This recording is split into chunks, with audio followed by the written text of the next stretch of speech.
Hi, everybody. How's everyone doing? That is what I call mild enthusiasm. Surely you can do better than that.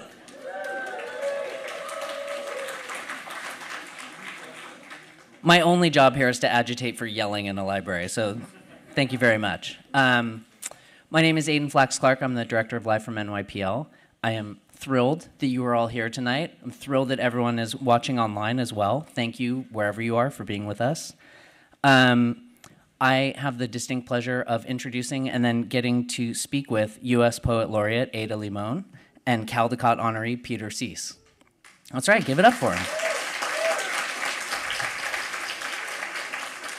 They are here, as I'm sure you all know, to talk about their new children's book collaboration, In Praise of Mystery. For those of you who don't know, this features a poem by Ada that is literally being launched into space next week, which I think has never happened before quite in this way.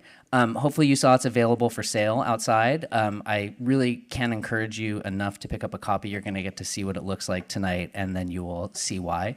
And of course, if you have a library card, which surely everyone here has a library card, yes? Because I will hunt you down if you don't. You can also get it there, not to mention all of Ada's books and all of Peter's books as well. So Live from NYPL has a lot of great things coming up in the weeks and months ahead. Next week, Richard Powers is going to be here talking about his new novel, Playground, with Marlon James. At the end of the month, the founder of Well Read Black Girl, Gloria Edom, is going to be here. Climate scientist Ayanna Elizabeth Johnson. We're going to do a night of true crime readings from our archives featuring Sam Waterston, Lori Tan Chin, and more. One of my favorite nights of the year is coming up at the end of October, our Halloween costume contest that is judged by Tim Gunn and NYPL librarians. You don't know joy until you see people coming in the most amazing book-themed costumes. It's really, truly incredible.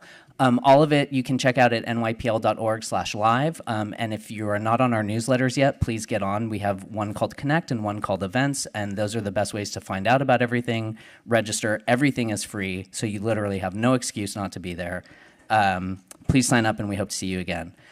When you came in the room, you got a program, you got note cards. Those are for asking questions. Ada and Peter would love to answer some of your questions at the end, so write them down while you're listening. Some of my friends will come by and collect them, and we'll get to those at the end of the conversation. Live from NYPL is made possible by the continuing generosity of Celeste Bartos, Manaz Ispahani Bartos, and Adam Bartos, and of course by all of you. Thank you so much for being here, and let's please give it up for Peter Sís and Ada Limón.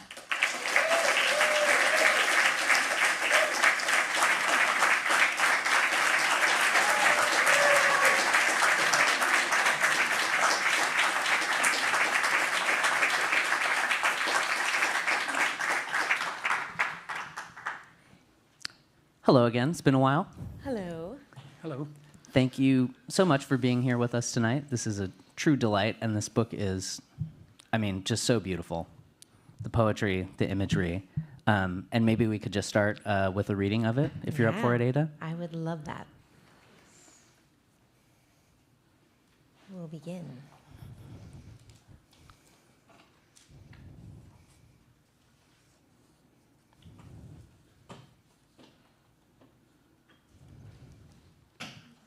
In Praise of Mystery. Boy, we had this all mapped out. We did. We had this. It was really, before you came, it was seamless. Yeah. You should have been here an hour ago. I don't know what you guys were doing. It's really remarkable.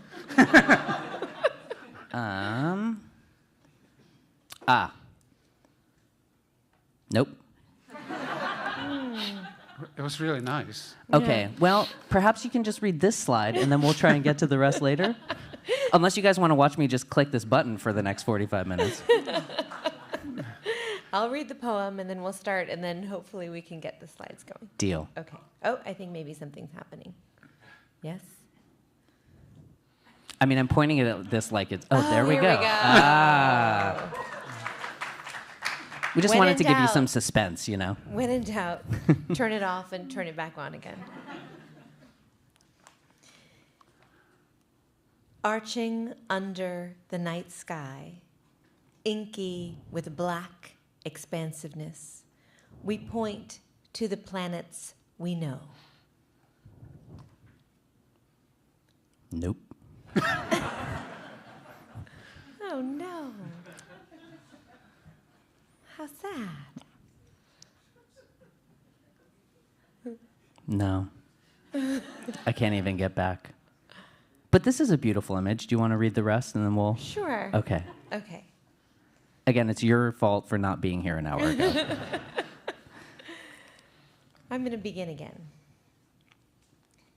In praise of mystery, arching under the night sky, inky with black expansiveness, we point to the planets we know. We pin quick wishes on stars. From Earth, we read the sky as if it is an unerring book of the universe, expert and evident. Still, there are mysteries below our sky. The whale song, the songbird singing its call in the bough of a wind-shaken tree. We are creatures of constant awe, curious at beauty, at leaf and blossom, at grief and pleasure, sun and shadow. And it is not darkness that unites us, not the cold distance of space, but the offering of water. Each drop of rain, each rivulet, each pulse, each vein. Oh, second moon, we too are made of water, of vast and beckoning seas. We too are made of wonders, of great and ordinary loves, of small, invisible worlds, of a need to call out through the dark.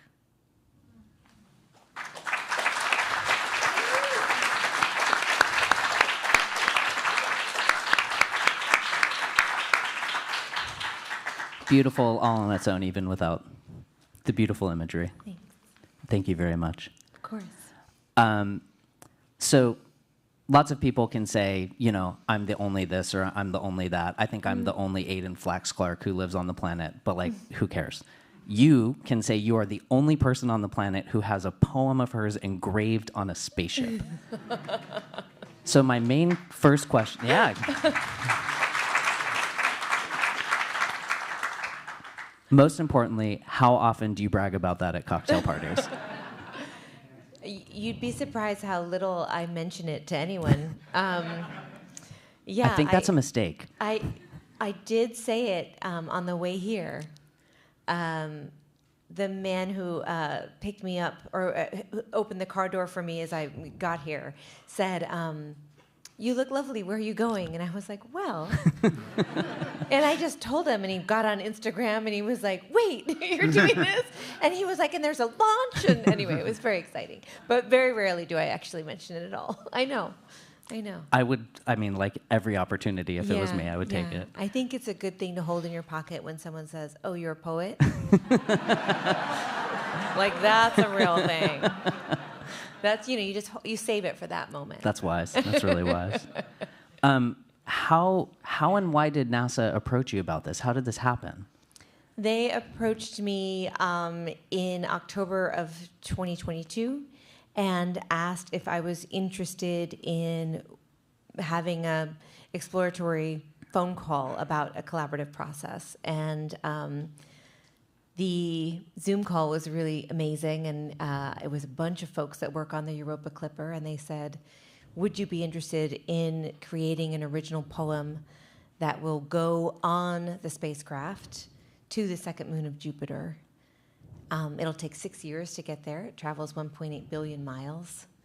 And I have always loved space. I've always loved the stars, planets, the moon. And I immediately said yes, and then was terrified that I would actually have to write the poem. If you know me, you know that I'm enthusiastic. I will say yes to a lot of things and then go, how do I do that? I have no idea how to do that. And I was really, really lucky that I had a little time off where I could turn on my creative brain again. And so that December, I wrote a good 19 drafts and finally landed on the final draft. Is 19 kind of typical for you, or is that a lot? It depends on the poem, but this one was particularly, the early drafts are pretty awful. I bet that's not true. Oh, you'd be surprised. Do you know what made you feel stuck about it? Do you know? Yeah, I mean, I think that I kept thinking that this was a poem for space, that this was a poem for Europa, and it's not. It's a poem for us. It's a poem for this Earth, and every NASA scientist you talk to will tell you that this planet is the best planet. And that's where the poem really shifted. That's so interesting, because it's reading it. One of the things I felt like is that you attached a giant bungee cord to me and then threw me out in space, and you're like, check out space. It's great. People are thinking about it. But by the way, yank, Yes. come look at Earth. Yes. And then look at the vastness inside of you. Yeah. It really, so that was that there from the beginning, or that was the thing you found? That was the thing that really made the poem my own, instead of a project. Right. But a poem that I liked, a poem that I would write. Yeah. And how did it go from being poem on a spaceship to children's book? Well, I was actually very happy that at the time they said it would go on the Europa Clipper, but they did not say that it would be engraved on the side of it. But it is engraved on the side of it, and that, I think, would have added to my fear. But when it was complete, my agent Rob McQuilkin, who's here somewhere, and I started discussing about what could be the possibilities of turning it into an art book or a picture book or something like that. And we met with a lot of different people who were interested in doing something. And it was really beautiful because we had a meeting with Norton, with Simon, and he said that he thought maybe Peter Sís might be interested. And then Rob and I got off the phone and we're like, that would be amazing. Well, we could possibly get Peter to do it. And so then the collaboration really began. And then I can't even tell you when Peter's illustrations came, which you will be able to see, right, at some point? I sure hope so. I don't know. How's it looking back there, guys? Everyone has to buy the book. Absolutely stunning. It's just a ruse to get people to buy more books, you know? So, Peter, you make many of your own children's books, incredible books, and I know you illustrate others' books, but it seems like it's been a while since you've done that. So what made you jump onto this project? I didn't know this story until I met Ada today. Only and I think we like each other. Maybe. Yeah. But and yesterday I read this article when I didn't know. Simon didn't tell me that, or maybe he did, but I didn't know I was a part of that. I just thought he thought about the book which I could illustrate. I didn't know I was somebody would like me so much they would say we're gonna do a book with you because you will do the illustrations. But I had the same feeling in the way that it sounded very interesting and Simon told me, and Brenda, who I don't know if she's here, Brenda Bowen. And I thought, this sounds great. But when I look at the poem, I said, how do you ever illustrate this poem? Can you ever do that? So it was the whole process of also doing something I didn't know. And now it feels so good. But of course, it feels good because it went through that whole process when I was lost. Also, I remember talking to our son, who's here, and we thought, oh, it's going to be a book which they will put in the rocket and it will fly to... No, we didn't, but it like sounded like that. It's so hard to imagine it's going to be on some chip or something. And when Matej, our son, was born like 30 years ago, I did a book about Galileo Galilei, when he's observing Jupiter with 4 moons. And so this felt like there is some connection, but it was... Then and my comprehension of English also. So it was like trying to think about the words, trying to break it down, trying to do all the sketches, when I have to give lots of credit to Simon Boughton, because I was getting into the history of me doing animation and sort of storyboards, and it was all connected in one flow, but it didn't work as a book. So it was a process which also was limited by time, because I think we didn't have that much time, luckily, to obsess about it. And now I'm glad it is what it is. We should say, Simon is your editor. Yes, since we've name-checked him a few times. He's sitting in the front here. Yes. Well, that was a thing I was curious about, because I know that you've done an illustrated version of at least one other poem, The Conference of the Birds. It's one of my personal favorites. But it made me curious how... Is there a different approach when you're illustrating poetry than when you're doing a children's book? And if so, are you able to articulate it? I did a number of books with poetry. The best experience was until I met Ada, was with the people who are not with us anymore. So it was Goethe, and Conference of the Birds is from 12th century. And I became obsessed with it when I found it in some obscure book, and I was trying to place it with different publishers, and they didn't really see it as a book. This was different because I was given wonderful poems. So I think it all depends how much time you spend with it. I think poetry is so difficult because you really have to imagine everything in your mind, and to put any visuals on it, it's already like taking from somebody else what they might. I know that like the best are the abstract sort of maybe pictures. Sometimes you have a feeling the poetry gets illustrated just because they want to sell new edition of the book. So this was different because it was like working with some... I like also the design of Hana Nakamura at Norton. I think the whole book feels to me like it works together, everything. It's not like one done for the other. So that's unique for me. And how did it feel when you saw it for the first time? I mean, it felt like he was inside my mind. Yeah, there's this image. There's this image that is one of my favorites, which is...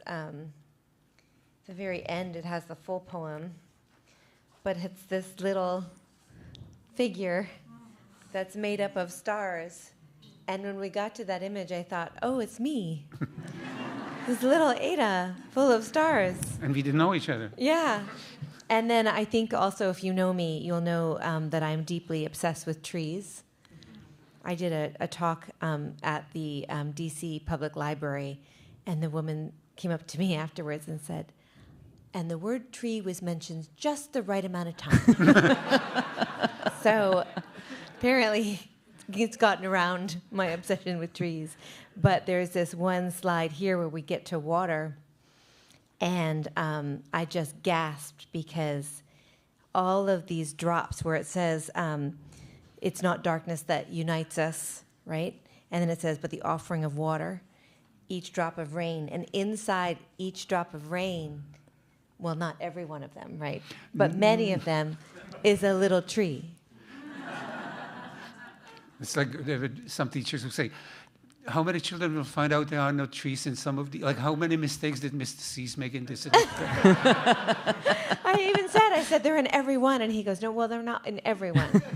I was like, no, there are. But so, there's all of this representation that felt to me so...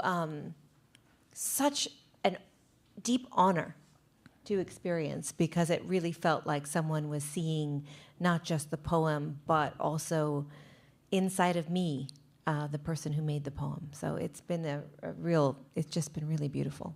Thank you. I noticed there's a lot of kind of visual references in there. There's like the obvious Starry Night page, but the last spread really reminds me of the end of Where the Wild Things Are when he's back in his room.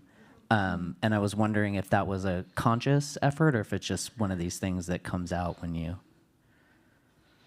No, really. I mean, it's just like, I remember redoing that last picture in the room. Just wasn't... the colors maybe... so there were like few things which I had to go back to. And Starry Night came... also, just it happened that way, really.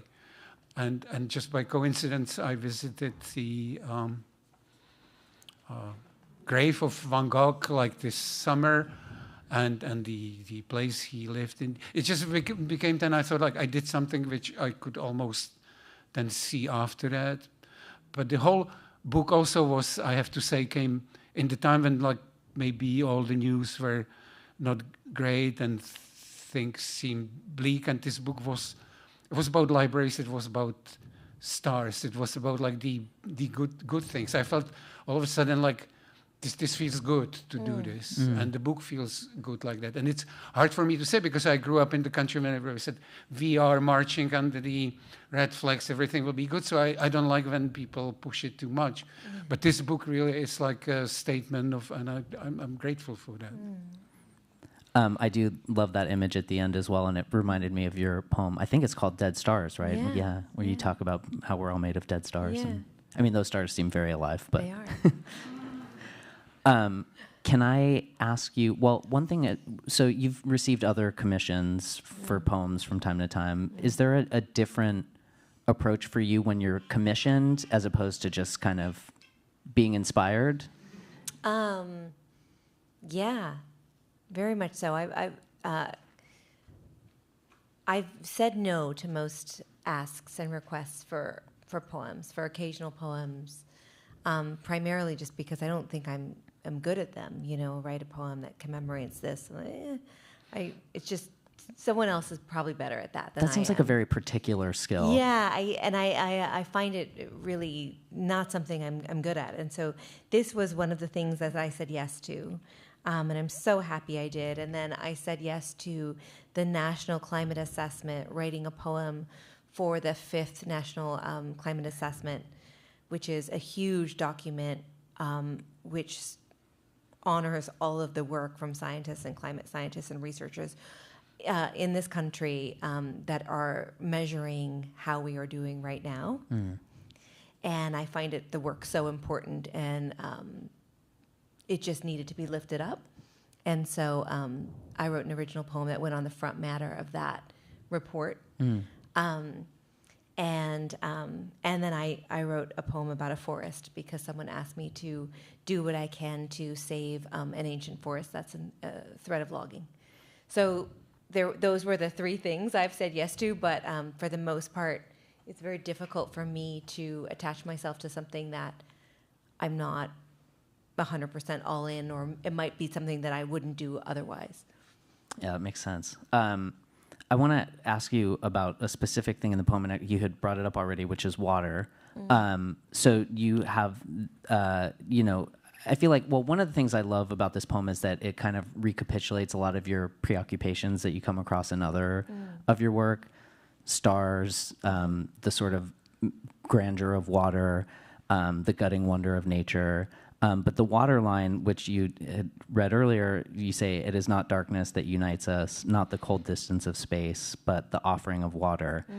And then I was reading NASA's description of this Europa Clipper mission, and they have these, fucking wild sentences.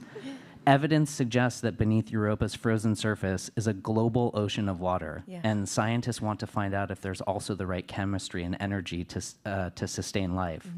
There's scientific evidence that the ingredients of life may exist on Europa right now. That is what the mission is about.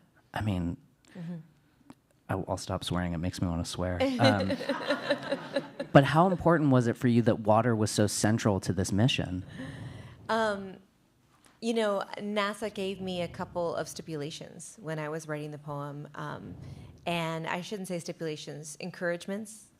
And one of them was that they wanted it to be able to be read by someone at the 4th grade level. And my first thought was, maybe they thought aliens only could read at a 4th grade level. And then I realized they were talking about humans. I was like, oh, okay, interesting. You know, I was taking notes. 4th grade level. They also had a stipulation of length. You can imagine that you couldn't build a second rocket to carry my poem. So I couldn't Whitman out. I had to keep it short. I think they said 250 words. And then they said that one of the things that they were most interested in was the element of water. Now, space water is very different from Earth water. We don't know what that looks like, but that is what they're so interested in, and they do believe that it might have all the ingredients for life. And so water was right off the bat an interest in as I was writing the poem. Wow. And I'll say in that very first meeting, I always keep my notebook with me, and in the notes, I wrote the line, "We too are made of water." Oh. And that was the only, that was the only thing that survived from those very original conversations. Wow. But yeah, water. Was it in the same place in the poem, or did it kind of like kick things off? Oh, there was no poem. No. There was just that line. Just that line. But it's kind of remarkable because all of the people that work on the Europa Clipper, many different scientists, people have been interested in Europa for many, many years, and there are people who've been working on the Clipper or at least the idea of the Clipper for 40 plus years. And it was, Carl Sagan's interest, all of these things. And when the poem was sent to NASA, one of the things that they did, which was so beautiful to me, was that they got shirts made for everyone who works on the Clipper, and the line, "We too are made of water," in my handwriting is on the back of all of their shirts. So it's been it's been really like a unifying theme for everyone who's working on this huge project. That's amazing. So NASA liked it. Yes. Wow. So you are serving your second term as Poet Laureate. And when you started, did you have a vision for how that would go? And how has it played out in comparison to what you anticipated? I thought there would be a lot more napping. There's going to be some resting, I think. There was some resting. Like in the Library of Congress? Yeah. It's a great place for napping. No, I think that one of the things that has really struck me is that I talked about my enthusiasm for projects, and I really have felt very proud that we've been able to do the You Are Here signature project and this launch and this poem and this book all at the same time. And I didn't know if any of this was possible. When we first started thinking, can we make this a picture book? Can Peter come on board? Can this? And the fact that all of this is happening feels really miraculous in a way. And so I think it would be, I'm glad that I signed on for the 3rd year. So it was a 2-year second term, because right now there would be a new laureate right now. And it really has given me this chance to sort of round out all of these ideas and enthusiasms and obsessions that I have and see them come to fruition. Can you tell folks what the You Are Here project is for people who don't know? Yeah. Many Poets Laureate are asked to do a signature project. You don't have to, but I wanted to. And it is a project that is celebrating the natural world through poetry. And the first part of it is a book called You Are Here, which is 52 original poems by 50 original poems by 52 poets that are marvelous writers, writing sort of the new nature poem that speaks to our climate now. And it's a really remarkable book from Milkweed Editions. And then the second element is a project that I've worked with the national parks, and we are putting poetic installations in all of the different regions of the national parks. And those are legacy poems like Mary Oliver, Lucille Clifton, Jean Valentine, and so forth. And so those poems have gone into these really beautiful national parks with accessible picnic tables, and accessible meaning that there's one side that's longer for someone in a wheelchair, and they can roll up and be at the exact same level as everyone else. And the poem is there in a beautiful space, and there's a prompt which says, what would you write to the landscape around you? So that other people can be inspired and encouraged to create a reciprocal relationship with the natural world, and not just receive, but also offer something back. It sounds amazing. Yeah, I saw you're opening a June Jordan table like next week or the week after. Is that right? Yeah, Tuesday. Amazing. Thus the no napping. What about on the airplane? No? Yeah. That's when I have to email everyone in this audience.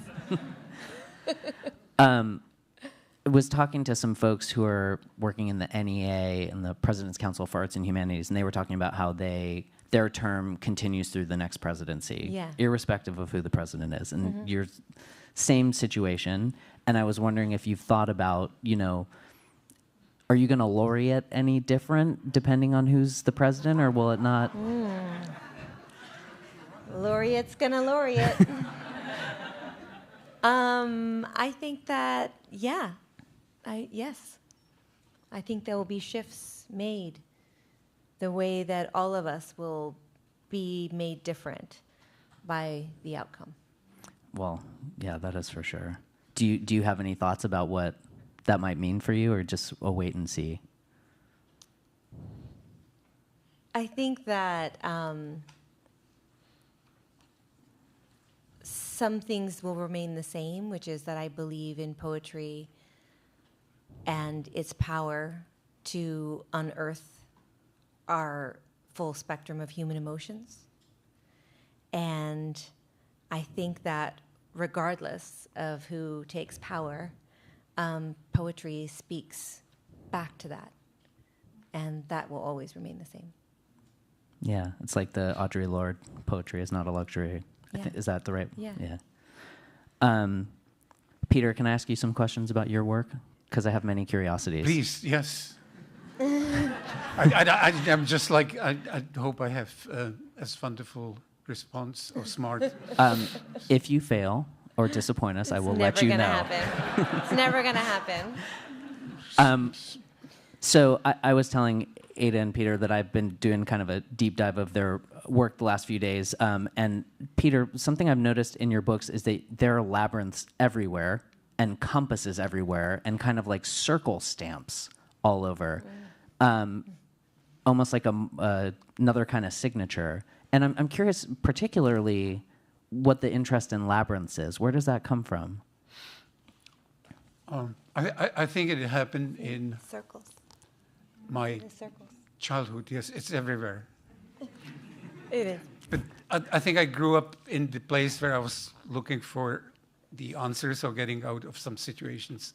I didn't know how. It's a small country in the middle of Europe, which doesn't exist anymore, called Czechoslovakia, which now is Czech Republic, or as some people call Czechia.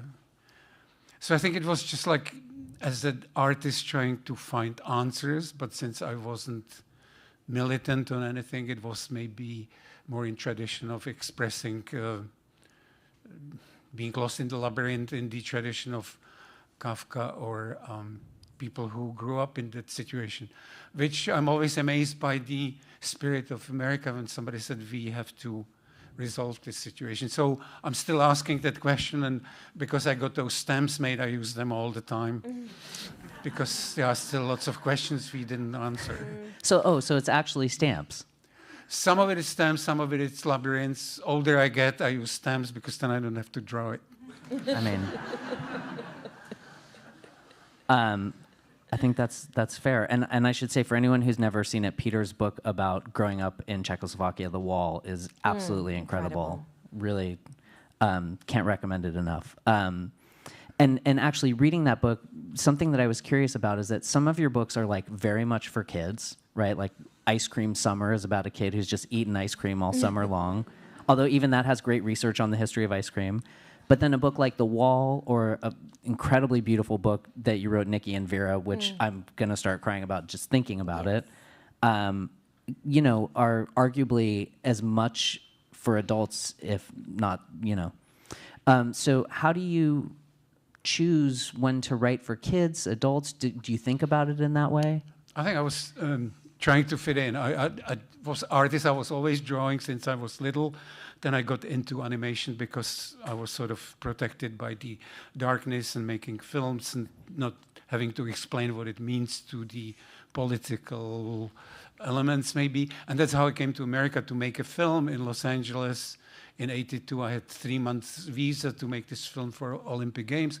It all folded. I didn't go back. They told me I have to go back because all the East European countries were boycotting the Olympic Games.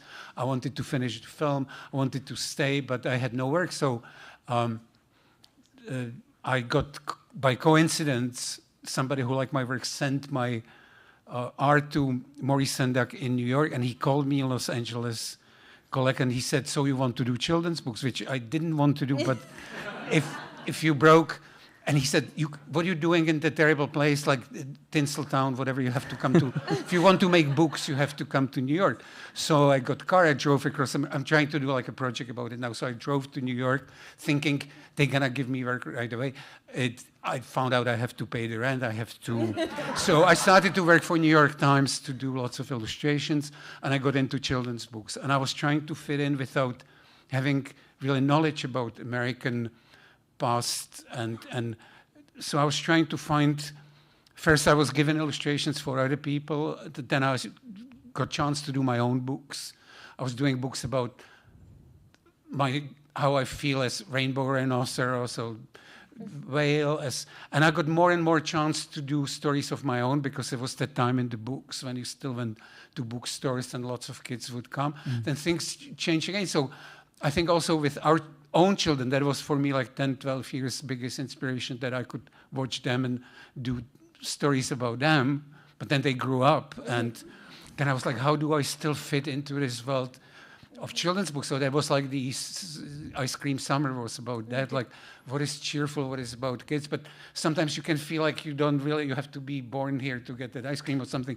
So it's still trying to find, like Nikki and Vera was amazing. It was again something we did with Simon, and it was about starts in Prague, and it was eye-opening for me because I'm still talking to these people who were the kids on that train, and I never thought about it, how it was so hard when the parents put the kid on the train to save the kid, but the kid would never see the parents. Things like that, which become much more, and what I like about the books, which are more sophisticated, and I think this is like that too, that it can be appealing to little kid, but it can also be appealing to kid of any age. Yeah, absolutely. And for those who don't know, Nikki and Vera is about an incredible Englishman who saved almost 700 kids from the Holocaust, got them on trains secretly, and got them out to England, and then never told anyone about it, and it would have remained a secret except his wife found some records. But it's really something. So I think books became for me as an artist like form how I can express myself, which is so much better than just doing picture, because I have the action, I have the movement. Like this was for me wonderful. I was going back to the animation really because it was like a story. It was moving. The whole book is sort of movement, and it was a storyboard, and it was changing. That's what I like about it so much, because it was like the shapes were changing and the story was made sense. And what I also like about it, if I do my own book, I can procrastinate and torture myself with it so much. And here it was something which was exquisite, only I was like hoping I would be up to it. And then that's when Simon came and saved me at the time. Did Maurice Sendak remain a figure in your life, or was it just this one odd moment? No, it was an amazing moment because when he called me, I spoke no English, and he quizzed me about what I think about President Reagan and the political situation, and why I want to do children's books. And then he was very smart man. He was a wonderful artist. And I also have to say, when he called, I knew the name, but I didn't know how really he's famous. But then he was very sort of depressing in the way, because he like said, we have no hope. There are no more editors in publishing left. I can give you 3 names maybe, but it's all going. Everybody wants money now. No, so I didn't like look for him too much, because for like when you are immigrant in New York and trying to just like even buy a bagel or something, it didn't help, because he said like, this whole system's gonna go. Why would you want to do books? But he opened the doors for me really into publishing. And so I know I have all these notes when every new book I send him, and he said, so where are we gonna get together and talk about what you're doing? But we didn't much. I wish now we did more, but he helped me to. And he called me, that phone call was the one which got me to East Coast and got me into publishing. Yeah. That's amazing. Well, we all owe him a big debt of gratitude. We have a few questions coming from the audience. If anyone's still got some, I think there's folks maybe coming around, so you still have time. Did we ever get the images back? You know, I keep clicking this thing every now and again, and I really want everyone to see it. I know. Again, buy the book. There's enough copies here for everyone. Yeah. I just didn't want to make people watch me do this over and over. Over and over again. I feel like... Let me try. Yeah, go for it. I was like, yeah. Amazing. It's your NASA collection. Maybe it was the angle. Maybe. Oh my God. Should we read it? Do you want to try it again? Let's read it. Okay. I love it. All right. Now you can see it. Okay, we'll read it. Arching under the night sky, inky with black expansiveness, we point to the planets we know. We pin quick wishes on stars. From Earth, we read the sky as if it is an unerring book of the universe, expert and evident. Still, there are mysteries below our sky. The whale song, the songbird singing its call in the bough of a wind-shaken tree.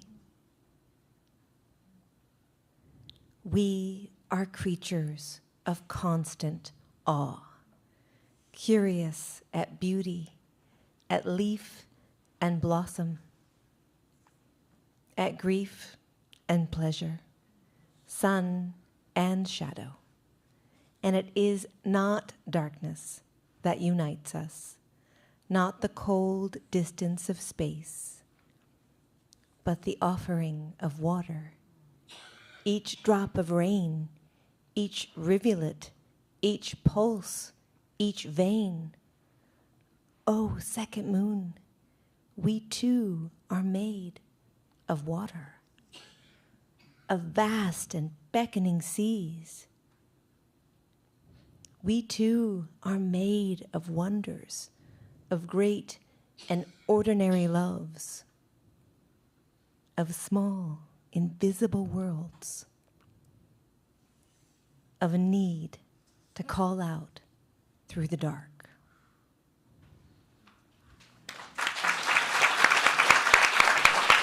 No.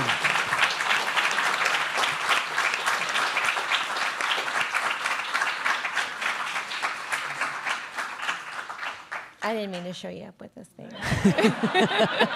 She works with NASA. I get it.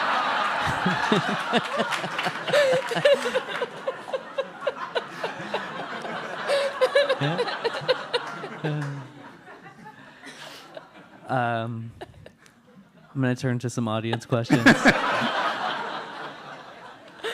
I hope my face is red. This seems like a good one apropos of the 19 drafts. How do you know when a poem is done? In this case, I knew it because my husband was like, yes. That is it. That is it. That's the one. And that, for me, was really important because for this particular poem, when I was failing and failing and failing, he said, you need to stop writing a NASA poem. And you need to start writing a poem you actually want to write. And before he got the sentence out of his mouth, I was running to I was like, I already know. And I just knew. And so his guidance was really, really beautiful to me. So that, for this poem, was really when he knew it was done.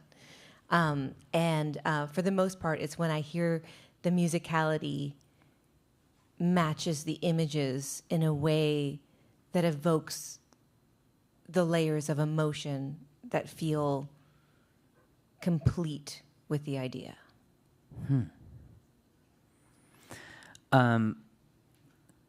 We have one person who's curious, outside of the responsibilities that you talked about earlier, are there other Poet Laureate responsibilities? Do you have to, like, police other people's poetry or anything? Or The opposite.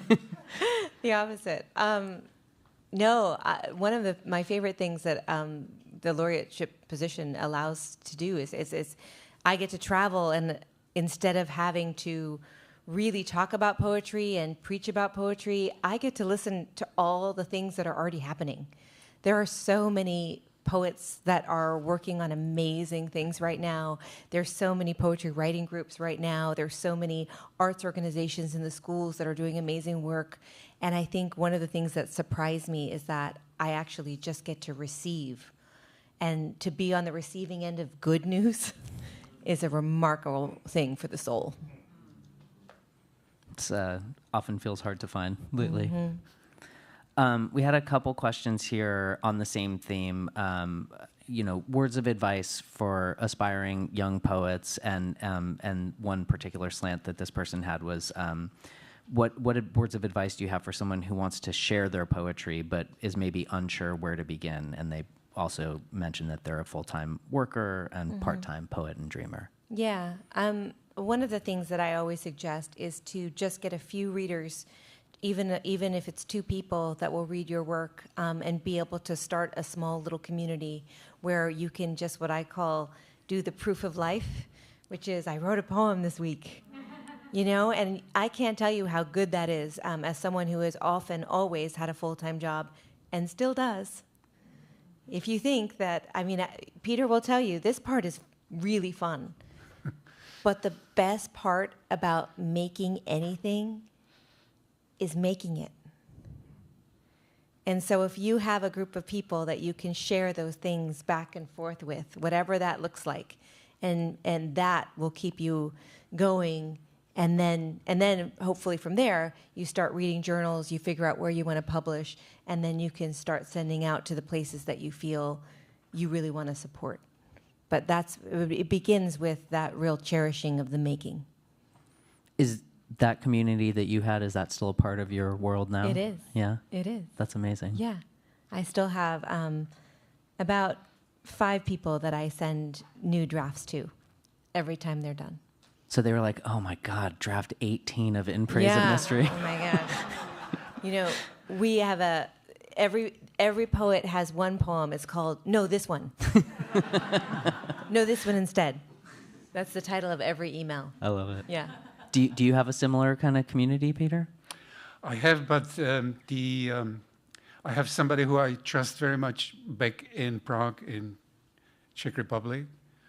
But then it gets sometimes confusing because there are still different sentiments. The best probably was, I remember that's many years ago when I obsessed too much, when my wife said, we have to get this thing out of the house.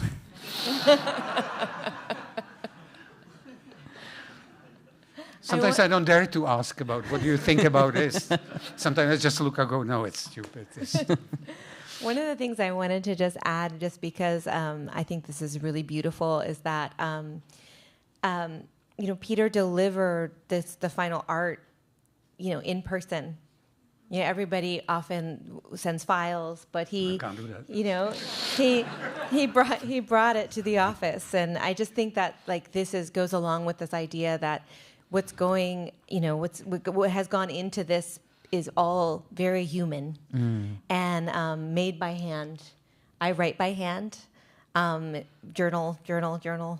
And so I love that his art was also done that way, and that really has been really meaningful to me as I see the book complete. I just wanted to talk about his process a little bit. So, is that typical? You don't send files?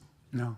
Amazing. No, in this case, it was just so fitting because when I started to think about it first, and you start to think about these pictures from space now, which we receive, which are look so amazingly. I said, how can I? What can I? So this seemed to be like perfect solution to be as almost naive and human as possible. So then it became and then it was the benefit that I can bring it to W. Norton, which is next to Grand Central, so I don't have to be afraid to leave the portfolio on the train or subway. And then they have this big table, and people actually come and go like, "Oh, look at this!" And then that's like a most wonderful reward. So, I mean, we're learning that you two sound like very kindred spirits. And someone asked, I think Ada and Peter need to create more board books for even younger aliens. Is this on the table? I'm putting you on the spot by way of this other person putting you on the spot. I think Ada has got so much on her table that we will enjoy this moment and see what it brings, because I think this was just such a unique, wonderful experience that it's no need to put anything on it at the moment and see how things are. Yeah. And we already, just meeting today for the first time, we talk about the national parks and our daughter who hugs trees and it's now in Asheville. And it's just so many things in common which we talk about. So who knows what will happen. Yeah. Yeah. I think we'll say there is a seed planted. I love it. This question is for you, Ada. How do you continue to stay inspired and motivated to produce new work? And I could ask both of you, really. Sometimes I don't. And I think that is important, too. I think there are times where I'm not writing, and I think that is just as essential as to the times where I do feel inspired. And I think that we live in a world that feels very obsessed with productivity, and I don't think that those go together with being an artist. And so I think there are lots of times where I'm just receiving, and then when something is inspiring to me, I can actually grab it and unthread it and start to really look at it. But if I think about inspiration in general, this poem is true for me. I really do believe that we are creatures of constant awe, and I am curious at beauty, and it amazes me that I get to be alive in this body on this spinning planet all the time. It doesn't mean it's not hard, and it doesn't mean sometimes I will surrender to the darkness, but it does mean that I am curious at the sheer existence of this life. So that keeps me, if not inspired, intrigued.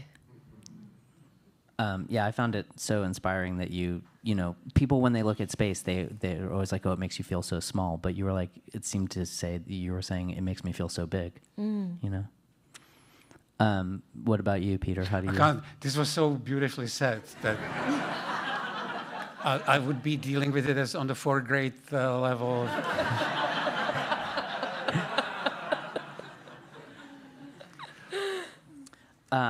Let's see. Okay. Last audience question, then we're going to wrap up soon, but I might even steal one question for myself. How has writing poetry changed your perspective of situations in your life and in the world, both positively or negatively? Oh, for me, I can lean into the curiosity all the time. So if I'm really rageful at something, I can go, oh, why? Why are you rageful? oh, are you really upset about something? Well, why? And I can use that as a sort of deeper exploration of what it is to be alive. And I think that who I am now at 48 is very different than who I was at 38 or 28. And I feel like a lot of it is because I'm allowing myself to keep turning the questions over and over again. And I've just learned that I am distrustful of the answers. I'm distrustful of the easy answers, or even a sort of false wisdom. But I am much more at home in the questions. And that, I think, has changed because of my relationship with poetry, that I think asks some of the best questions. One more from the audience. You said you wrote 19 drafts of this poem.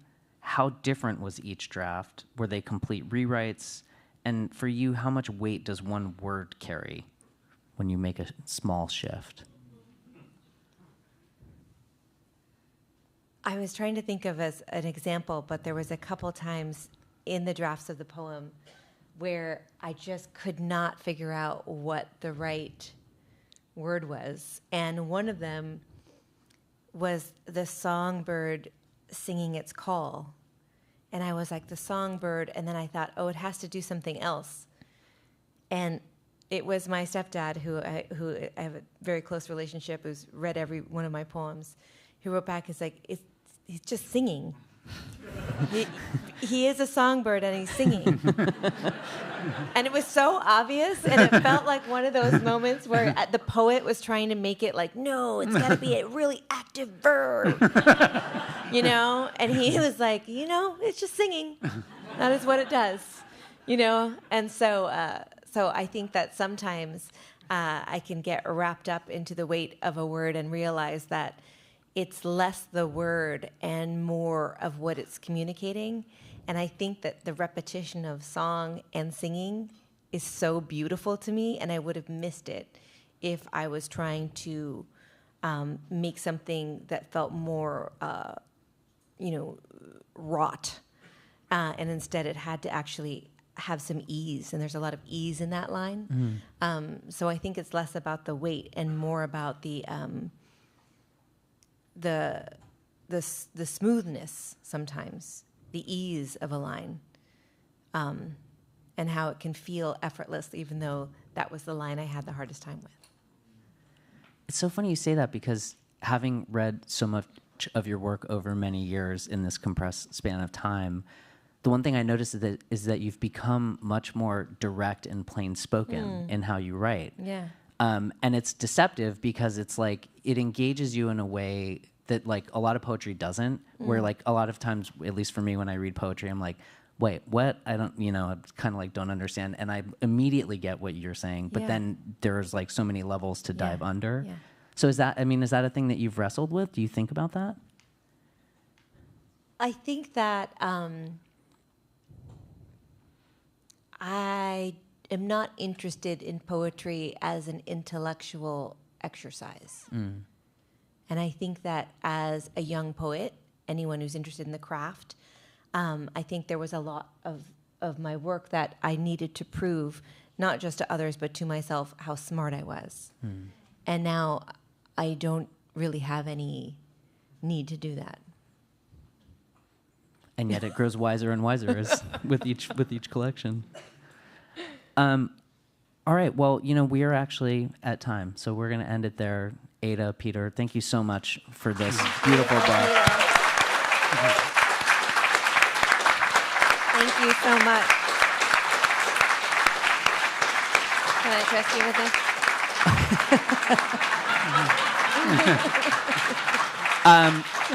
Ada and Peter will be signing up on the stage after this, so please, if you haven't gotten your copy, get it now. They'll be happy to sign it. And again, thank you everyone for coming. Have a great night.